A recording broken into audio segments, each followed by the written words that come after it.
हॉटक्यूटेट में होगा माया। Digital tsunami के बाद केंद्र सक्रिय। Delhi, Navbharat news network. हाल ही में आई डिजिटल सुनामी के बाद अपने देसी ऑपरेटिंग सिस्टम माया को आगे बढ़ाने की तत्परता दिखाई जाएगी। केंद्र सरकार से जुड़े अधिकारियों की माने तो इस दिशा में बड़े स्तर पर चर्चा भी हुई है। माना यही जा रहा है कि अगर सब कुछ व्यवस्थित तरीके से आगे बढ़ा तो आने वाले दिनों में इसे आगे बढ़ाया जाएगा। साथ ही कुछ अन्य ऑपरेटिंग सिस्टम को डेवलप करने की दिशा में भी बड़े स्तर पर काम शुरू किए जाने की चर्चा है।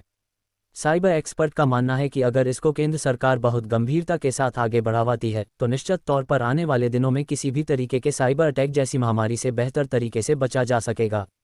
हाल ही में हुए इस बड़े अटैक से न सिर्फ रूस ने खुद को बचाया बल्कि चीन ने भी अपनी मौजूदा व्यवस्थाओं को अपने ऑपरेटिंग सिस्टम के इस्तेमाल 70% इंटरनेट आधारित व्यवस्थाएं पूरी तरह ठप हो गई थी माइक्रोसॉफ्ट क्लाउड आउटेज की वजह से।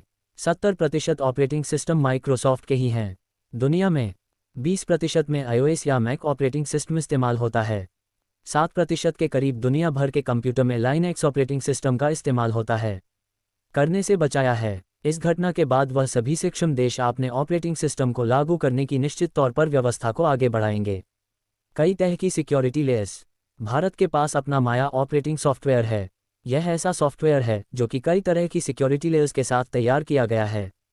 इसमें एंटीमलवेयर और एंटीवायरस सॉफ्टवेयर हैं जो कि नेटिजन्स और इंटरनेट के बीच में एक मजबूत सिक्योरिटी लेयर भी तैयार करते हैं। ऐसी दशा में इस ऑपरेटिंग सिस्टम में किसी भी तरीके की सेंधमारी या किसी भी क्लाउड आउटेज की संभावना शून्य के बराबर हो जाती है।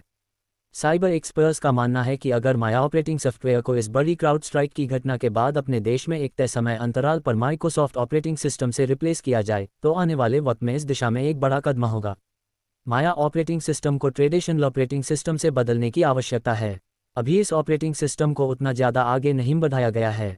जिनके पास या तो अपने ऑपरेटिंग सिस्टम हैं या ये देश अपने ऑपरेटिंग सिस्टम को डेवलप करने के कगार पर हैं।